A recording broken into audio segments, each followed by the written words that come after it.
Halo, kita bertemu kembali di pelajaran prakarya di kelas 10 semester 2. Materi kita kali ini adalah budidaya tanaman hias.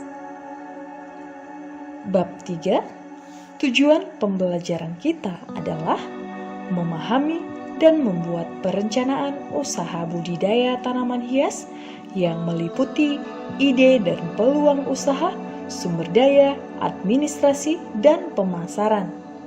Menganalisis sistem produksi produk budidaya tanaman hias berdasarkan daya dukung yang dimiliki oleh daerah setempat. Amatilah gambar berikut. Apa yang dapat Anda ceritakan dari gambar tersebut? Tulislah pendapat Anda tentang tanaman hias tersebut. A. Prospek dan manfaat tanaman hias. 1. Prospek. Tanaman hias mencakup berbagai jenis tumbuhan, baik bunga maupun akar tumbuhan itu sendiri. Tanaman hias biasanya digunakan sebagai komponen tanaman penghias sudut rumah, penghias ruangan, komponen dalam rangkaian bunga, dan penghias dalam upacara adat. Saat ini, semakin banyak bangunan baru seperti rumah dan kantor yang membutuhkan tanaman hias. Bisnis tanaman hias sangat cocok bagi orang yang gemar bercocok tanam. Bonsai seperti gambar di atas dapat dikategorikan tanaman hias karena memiliki nilai estetika. Jika modal yang dimiliki terbatas, Anda dapat mengoleksi jenis tanaman yang ada di sekitar lingkungan, seperti anggrek, mawar, melati, dan daun cinta. Anggrek merupakan bunga dengan jenis anggota terbanyak. Anggrek tersebar luas mulai dari daerah tropik basah dan juga wilayah sirkumpolar. 2. Manfaat tanaman hias. A. Keindahan. Tanaman hias di bidang seni berfungsi menambah keindahan lingkungan di sekitar tempat tinggal dan memanfaatkan lahan kosong untuk ditanami tanaman hias agar terlihat lebih indah. Jika tanaman hias ditata dengan baik, dengan mengombinasikan berbagai tanaman, lingkungan sekitar akan lebih indah dan memiliki daya tarik sendiri. B. Kesehatan. Banyak tanaman hias yang dapat dimanfaatkan untuk kesehatan. Tanaman hias yang kita letakkan di dalam rumah dapat bermanfaat bagi kesehatan tubuh kita. Tanaman hias akan menyerap CO2 di dalam ruangan untuk fotosintesis. Tanaman hias juga dapat dijadikan sebagai tanaman herbal. Tanaman herbal adalah tanaman atau tumbuhan yang mempunyai kegunaan atau nilai lebih dalam pengobatan. Manfaat dari tanaman lidah di atas sebagai tanaman herbal yaitu menyembuhkan ruam dan iritasi kulit, serta melembabkan rambut dan kulit kepala. Obat herbal adalah bahan atau ramuan yang antara lain berupa tumbuhan, hewan, bahan mineral, atau campuran dari semua bahan tersebut yang secara turun-temurun telah digunakan masyarakat dalam hal pengobatan. Kunyit banyak digunakan sebagai ramuan jamu karena berkhasiat menyejukkan, membersihkan, mengeringkan, menghilangkan gatal, dan menyembuhkan kesemutan. Tanaman hias juga dapat dijadikan sebagai penghilang stres. Tanaman hias memiliki banyak jenis dan warna yang beraneka ragam, serta memproduksi oksigen yang cukup banyak, sehingga dapat membuat ruangan menjadi segar yang dapat membuat badan dan pikiran segera kembali. C. Spiritual. Tanaman hias dan bunga biasanya dimanfaatkan sebagai hadiah, ungkapan atau ucapan terima kasih, ucapan belangsungkawa, ucapan selamat, dan bahan dekorasi dalam suatu ruangan. Tanaman hias dengan segala bentuk, warna, aroma, serta manfaat yang dimiliki merupakan sumber pesonanya tersendiri. Tanaman hias juga banyak yang dijadikan sebagai simbol negara, keagamaan, adat, maupun secara spiritual yang lain. Tanaman hias seperti bunga mawar merah yang dijadikan sebagai simbol riasan paes pada pernikahan adat Jawa. 3. Fungsi tanaman hias dalam proses pembuatan tanaman. A. Tanaman penutup tanah. Tanaman ini dapat menutup lahan terbuka agar terlihat bersih dan ramah lingkungan. Tanaman dapat dimasukkan dalam kategori ground cover apabila mempunyai ciri-ciri tinggi optimal 50 cm hingga 100 cm. Bunga kremesbil sebagai tanaman penutup tanah seperti gambar di atas. B. Tanaman pagar. Tanaman pagar merupakan tanaman hias yang berfungsi sebagai pagar. Tinggi rendah tanaman bergantung kebutuhan pagar. Contoh tanaman pagar adalah jenis teh-tehan, heliconia, dan bayam-bayaman. Tanaman daun hijau sebagai tanaman pagar. C. Tanaman pelindung. Tanaman pelindung merupakan tanaman umumnya menjalar dan digunakan sebagai peneduh tempat duduk taman dan objek tertentu, misalnya tanaman angsana dan kerai payung. Tanaman kerai payung Phylicium sebagai pelindung bangunan di belakangnya. D. Tanaman merambat. Tanaman merambat biasanya digunakan untuk menggantikan tembok atau menghilangkan kesan tertutup pada tembok, pagar, gazebo, dan pergola yang menjadikan tanam atau rumah lebih terkesan sejuk. Virginia creeper merupakan salah satu tanaman merambat pada pagar seperti gambar di atas. E. Tanaman tabir. Tanaman tabir umumnya digunakan untuk mengatasi masalah ruang atau halaman yang cahayanya banyak, berdebu, dan polusi lain. Tanaman tabir juga dapat digunakan untuk menutup pemandangan yang tidak nyaman, kotor, atau berserakan.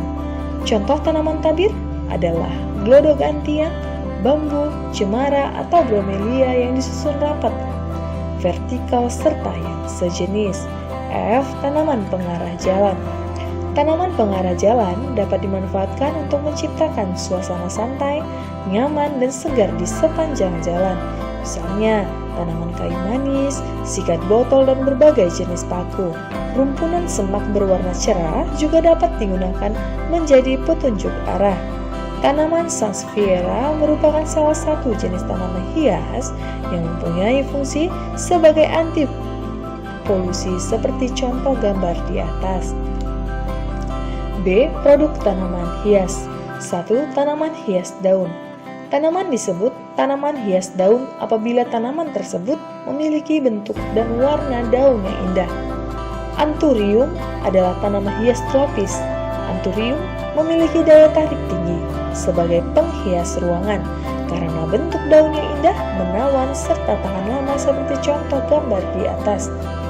Terdapat beberapa jenis anthurium seperti Anthurium crystallinum atau kuping gajah. Tanaman ini memiliki keunikan pada daunnya yang lebar. Daun yang lebar ini lalu dianggap menyerupai daun telinga gajah. Kuping gajah berwarna hijau tua dengan urat-urat hijau muda keputih-putihan. Aglonema atau dikenal dengan Sri Rezeki adalah tanaman hias yang mempunyai beberapa varietas. Tanaman hias ini mempunyai daun yang berbentuk lonjong dan berwarna hijau dihiasi bintik-bintik, garis, dan ban berwarna abu-abu keperakan. Tanaman ini juga tidak tahan terhadap uap air yang berasal dari dapur dan asap rokok. Dieffenbachia mampu menyerap racun di udara dan mampu membersihkan udara. Tanaman ini juga dapat digunakan dalam mengurangi gas polutan di sekitar rumah. Getah daun dan batang Dieffenbachia apabila mengenai bibir, lidah, atau kerongkongan dapat menyebabkan gatal-gatal maupun kejang. Lidah buaya kaya akan kandungan zat-zat seperti enzim, asam amino, mineral, vitamin, polisakarida, dan komponen lain yang sangat bermanfaat bagi kesehatan. Lidah buaya banyak digunakan sebagai bahan baku industri farmasi dan kosmetika, serta sebagai bahan makanan. dan minuman kesehatan. Sirih merah digunakan mengobati berbagai penyakit antara lain jantung koroner, anti radang dan luka, dan penyakit MAH. Daun sirih hijau telah dimanfaatkan untuk menginang. Ternyata dapat menyehatkan gigi, gusi, dan bau badan.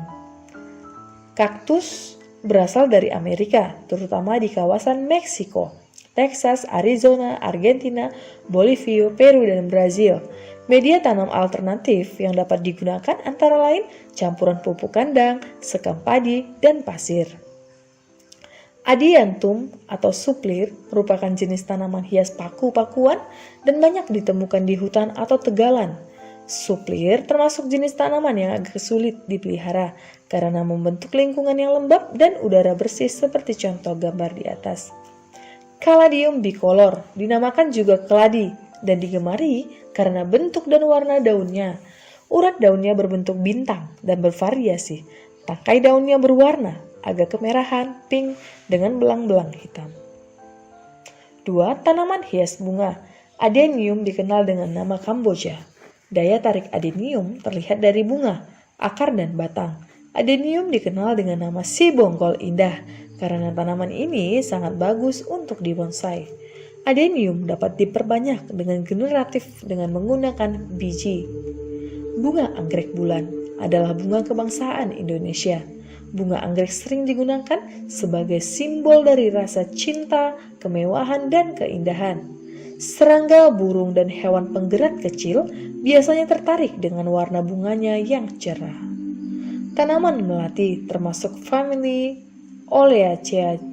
Selain bermanfaat sebagai bunga tabur, melati juga bermanfaat sebagai bahan industri kosmetika, parfum, farmasi, penghias rangkaian bunga, dan bahan campuran atau pengharum. Melati nama lain atau nama daerah untuk melati antara lain menuh dari daerah Bali dan menyuruh dari daerah Banda. Bunga mawar digunakan sebagai bahan baku minyak dan bahan industri parfum. Bunga mawar juga sering digunakan untuk acara spiritual. Menanam mawar relatif tidak sulit karena bunga ini tidak memerlukan perawatan khusus. 3. Bonsai. Bonsai merupakan seni pengerdilan tanaman keras di dalam pot berukuran kecil yang tampak seperti pohon serupa di alam sesungguhnya. Bonsai disebut dengan seni karena mulanya dibentuk dari pohon-pohon di tanah gersang yang tumbuh tidak normal seperti contoh gambar di atas. C. Budidaya tanaman hias. 1. Pembibitan. Bibit atau bahan tanaman yang dapat diperoleh dari bagian tanaman seperti akar, batang cabang, ranting, atau daun. Cara memperoleh bibit adalah dengan stek, cangkok, dan anakan. Secara umum bibit dapat diperoleh melalui 2 cara, yaitu vegetatif dan generatif. 2. Media tanam.